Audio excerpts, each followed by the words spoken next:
Have you ever wondered why, even though it's so famous all over the world, America never abandons Israel? America loves Israel? It's like after the stories of Delilah and Majnu and Romeo and Juliet. The love story of America and Israel is one of the most well-known relationships in the world. But their relationship wasn't always like this. There was a time in the world when Jews and Christians were fierce enemies, and this whole story began with just one person. But before we begin, if you're new to our channel, make sure to subscribe so you'll always be updated with videos like this. This started more than 2,000 years ago during the time of Jesus, when almost all Jews lived in the region of Palestine. They had no power back then because Palestine was under the control of the Roman Empire, a very powerful superpower. They treated the Jews like slaves and oppressed them greatly. Because of this severe oppression, Jewish scholars noticed that it seemed all the signs written in the Torah had already been fulfilled. They believed that the time had come for the arrival of the Messiah who would save them. They thought that when the Messiah arrived, he would side with the scholars, praise them, and be their friend. But that was not what happened. Isa al-Salam repeatedly gathered people and openly opposed the scholars. He explained that religion became corrupted because of them. Because of this, the Jewish scholars began to hate him and conspired with the Roman Empire to have him killed. The scholars forced the empire to sentence him to death. The governor of the empire said, "Fine, we will kill this man, but remember, the blood of Jesus will be on you, not on us, Romans." And the Jews answered, "Don't worry. The blood of Jesus will be on us and on our descendants." But according to this belief, Isa al-Salam was saved from the plot. After his departure, the Jews never lived in peace again in Palestine. Soon after, a great war broke out between the Roman Empire and the Jews. The Jews were completely defeated and thousands were killed. Their most important place in Jerusalem, the Second Temple, was destroyed, and they were completely expelled from the land. They were forced to scatter to different parts of the world. For the next 500 years, every Jew wished for only one thing: to return to Palestine. And that is exactly what happened. After 500 years, a new power emerged in the world, the Kingdom of Medina. The power of the Muslims expanded rapidly. During the time of Umar ibn al-Khattab, they completely defeated the Roman Empire and took control of Palestine and Jerusalem. Before Jerusalem surrendered, the Christians had one condition: that the Jews would not be allowed to enter the city. But Umar ibn al-Khattab did not follow this. Instead, he allowed the Jews to return to Jerusalem. Because of this, for 400 years, the Jews and Muslims became friends and the Christians became their enemies. But after 400 years of Muslim rule in Palestine, they lost it again. What happened was that a new pope rose to power in Europe, Pope Urban II. He was a very dangerous leader. As soon as he arrived, he immediately ordered the people and kings of Europe to wage war against the Muslims so that the Christians could regain their freedom. To reclaim the holy city of Jerusalem, the Christians in Europe united and attacked the Muslims. But the problem back then was that the Muslim leaders were busy with their own luxuries and fighting among themselves, so they couldn't stop the Christian invasion. Because of this, the Christians quickly conquered all of Palestine, and a brutal massacre began. The Muslims were mercilessly killed. It is said that it reached a point where you couldn't even stand inside the Al-Aqsa Mosque because it was filled with corpses. At that time, it wasn't just Muslims who were targeted by the Christians. Their anger towards the Jews was even greater, because they believed that the Jews were the ones who betrayed and plotted against Jesus Christ back then. So aside from killing Muslims, they also started hunting down the Jews. Out of fear, young Jewish children and women hid in their temples and synagogues. But when the Christians found out about this, they burned the buildings and thousands of Jews were burned alive. After this, the Muslims were unable to reclaim Palestine for almost 90 years, until a new leader rose to power. Salahuddin Ayyubi was the one who united the Muslims again and fought once more for Palestine. During this time, even the Jews supported him. Even the well-known scholar Maimonides became part of his camp, and even served as his personal physician. In the end, Salahuddin Ayyubi succeeded and reclaimed Palestine. and once again, peace returned. Between Muslims and Jews, not only in Palestine, but also in other places under Muslim rule. The Jews lived with respect and security and often avoided mingling with Christians. But the strongest Jewish community at that time was not in Palestine, but in another Muslim kingdom, Andalusian Spain. Al-Andalus was once one of the richest and most powerful regions in the world. It was ruled by Muslims for more than 800 years, and it seemed impossible to take it away from them. But after 800 years, the Christian leaders in Europe united once again and attacked Muslim Spain. And in the end, they completely took back the whole of Spain from the Muslims. After the conquest, the Muslims and Jews were given two options: leave their religion and become Christians, or completely leave Spain. Of course, they chose to stand by their beliefs. But because of this, they were forced to leave Spain and faced a big question. Where would they go? When he saw this, Bayezid II, the Sultan of the Ottoman Empire at that time, invited the Muslims and Jews to leave Spain and move to his empire. He promised that he would take care of them and protect them. Now, there is an important question. If Muslims and Jews barely knew each other just 500 years ago and were even friends, what happened between those times that changed everything? How did the Jews and Christians become united and turn against the Muslims? It's important to understand this. Not long after, Christopher Columbus discovered America. Because of this, the economy of Europe and America gradually developed. And because of this change, many Jews who used to live in areas under Muslim rule began to move to Europe.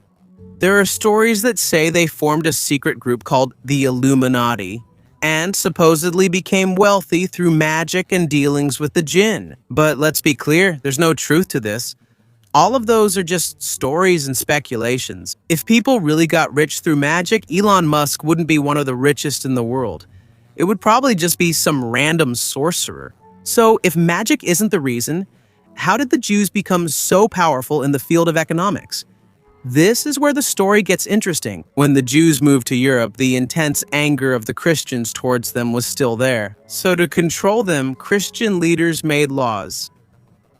The Jews were allowed to live in Europe, but there was a catch. They were not allowed to own land. They were even considered property of the state and were also forbidden from entering politics and the military. So if you think about it, there was only one way left for them to survive and grow their businesses. And that's where the change began. The Jews in Europe gradually became skilled traders. Eventually, they were able to accumulate great wealth. But now there's a new problem. Even though the Jews had a lot of money, they still couldn't buy land.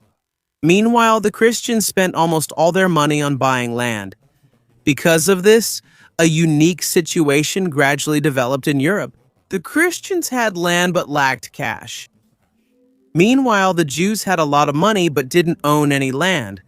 And this is where the course of the economy began to change. The Christians gradually borrowed money from the Jews in exchange for interest. In the Jewish religion, it is forbidden to lend money with interest, but this only applies to their fellow Jews. When it comes to other religions, it is allowed. That's why the Jews began lending money to Christians in Europe. It even reached the point where even kings and powerful leaders were borrowing money from them. This system became so common back then that even the famous writer William Shakespeare mentioned it in his works. Over time, the Jews became even wealthier because of this lending system, until they became the biggest lenders in all of Europe. Small banks started to appear in different cities, but while the Jews were at the height of their power in Europe, a big problem arose. When a king couldn't pay his debt, what he would do was either kill or expel the Jews from his territory. This had a huge impact on business, so they started to think, what if instead of separate small banks, they created one large and international system? And that's where a big change began. Eventually, a powerful Jewish figure from Germany rose to prominence. Mayer Amschel Rothschild. He was the founder of one of the world's first international banking systems. In just a few years, the bank became extremely powerful. Mayer Amschel Rothschild sent his 5 sons to different cities in Europe and instructed them, Go to each capital of Europe and establish the largest bank there. And here, one of the first true international banking systems was born. Because they had a presence in almost every important city, no king in Europe could stop their business anymore. When one of them weakened, his other brothers would immediately help him. Because of this, the Rothschild family became even stronger. It reached a point where the economies of empires like Spain, France, and Britain were tied to their money. But to maintain their power, a major event happened: a war in Europe. This was led by the powerful French leader Napoleon Bonaparte. Napoleon's influence quickly spread throughout Europe, but in this battle, it was not Napoleon who triumphed. Instead, the Rothschild family supported the British Empire. With the help of their wealth and influence, the British Empire was able to defeat Napoleon. There are even stories saying that the Rothschild family were the first to know important news in Europe, and they themselves were the ones who brought it to the British government. And because of this, the British Empire became even stronger and became one of the most powerful forces in the world. During this time, the Jews were at the peak of their power in Europe. Many of them held high positions, had excellent education, and had significant control over the economy. Because of this, they began to think, in the past we were weak, so we were expelled from Palestine by the Roman Empire. But now we are strong.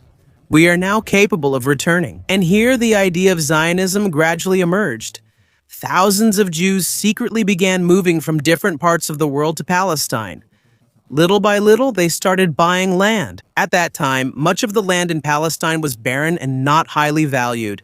So some Arab owners sold it, sometimes even at higher prices. With the help of wealthy families like the Rothschild family, the purchase of land became even faster. One of the first places they established was Ahuzat Bait, which was formerly a vacant area.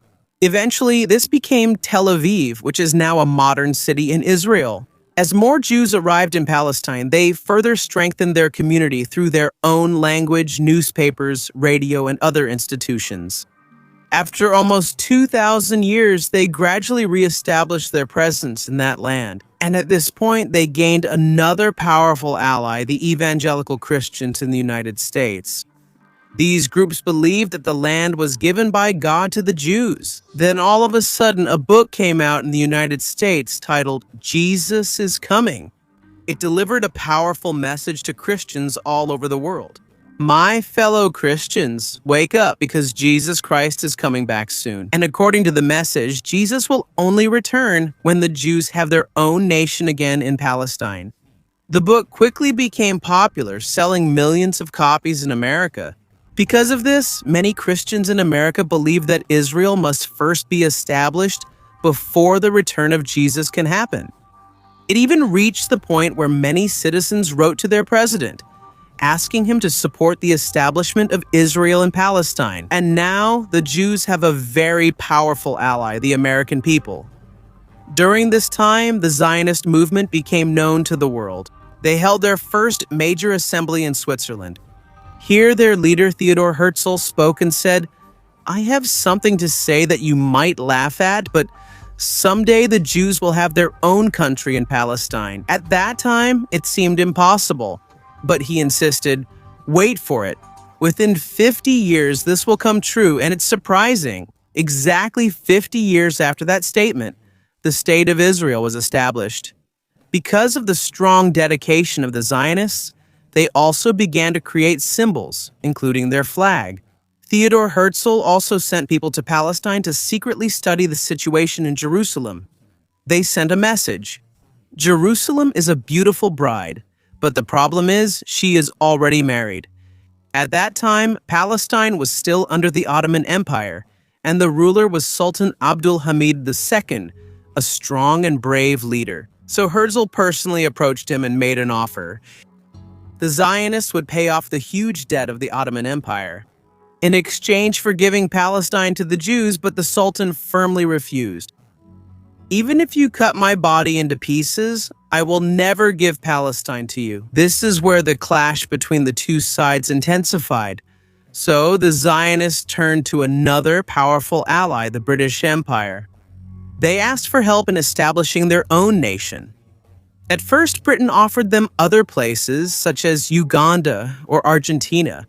But the Jews' answer was clear. Just as the Germans are in Germany, the French in France, and the English in England, the Jews would live in only one place, Palestine. And here, the bigger plan began, to bring down the Ottoman Empire. Soon after, the biggest war in the world broke out, World War I. And as before, the British Empire once again sought help from their longtime ally, the Rothschild family. And to gain their support, the British Empire promised the Rothschild family that during this war, they would seize Palestine from the Ottoman Empire and help establish a new country, Israel. Because of this, many Jews around the world united to support Britain. And soon after, the British Empire did conquer Palestine. After capturing Jerusalem, the Foreign Secretary of Britain, Arthur Balfour, sent Israel an important letter, now known as the Balfour Declaration. In this letter, Britain expressed its support for the establishment of a national home for the Jews in Palestine. Although Balfour was a Christian, he was also influenced by religious ideas that supported the return of the Jews to the land. But there was a big problem. In 1917, only about 10% of the population of Palestine were Jews, while 90% were Muslims. So the Zionists realized that if they wanted to establish their own country, they needed to increase the Jewish population in Palestine. And that's when the large-scale migration began. After World War I, even more Jews migrated to Palestine from different parts of the world. After the war, the British Empire celebrated their victory. But in Germany, a different story unfolded. Gradually, the anger of the people grew. And this is where a new leader came in, Adolf Hitler. In his speeches, he convinced people that Germany's defeat was due to the betrayal of the Jews. Because of his charisma and style, many people believed him, even the youth. And this is where the intense persecution began. Jewish businesses were closed, including banks that had existed for a long time. Hitler's army gradually occupied different parts of Europe, and at the same time, the systematic extermination of the Jews began, a tragedy known as the Holocaust. Because of this, many Jews were forced to flee to save their lives. And in the midst of the chaos, some groups used this opportunity to encourage more Jews to move to Palestine. Again, the Jewish population in that region began to rise rapidly. At that time, they were only 10%, but gradually the balance changed. After World War II, more than 30% of the population in Palestine were Jews. Even though the British Empire won the war, it also suffered great damage and became weaker. Because of Britain's weakening, its colonies like India, Pakistan, and Sri Lanka gradually gained their independence. At the same time, the call for independence in Palestine also grew stronger, especially from the Jews who wanted to end British rule. They wanted the promise of having their own state to be fulfilled. But there was still a problem. Even though the number of Jews had increased, the majority of the population in Palestine were still Muslims. Because of this, Britain was hesitant to immediately establish a Jewish state. As time went by, the situation changed. The Zionists in Palestine began to act against their former ally, the British Empire. There were even attacks against the British government. It reached a point where Britain had tensions with both the Muslims and the Jews. Because of this, Britain grew tired of the situation. So they brought the issue of Palestine to the United Nations and requested, "You decide what should happen to Palestine." And this is where the United Nations made a decision to partition Palestine. In this plan, the land would be divided into separate states for the Jews and Arabs, and Jerusalem would be made an international city. However, the partition became controversial because of the size of the land each side would get compared to their population and control over the land. It's like dividing a cake unevenly. So many people objected. Many Jews gladly accepted it, but the Arab and Muslim leaders in Palestine strongly opposed it. One of the well-known opponents was Amin al-Husseini. He was a powerful leader who had long opposed British rule. As the tension escalated, the situation finally erupted. The leader of the Zionists, David Ben-Gurion, appeared before the world, and he declared the establishment of a new country, not just a part of Palestine. In 1948, he officially declared the independence of Israel. That declaration was made under a large portrait of Theodor Herzl, the leader who, decades earlier, said, "Within 50 years, the Jews will have their own country." And that's almost exactly what happened.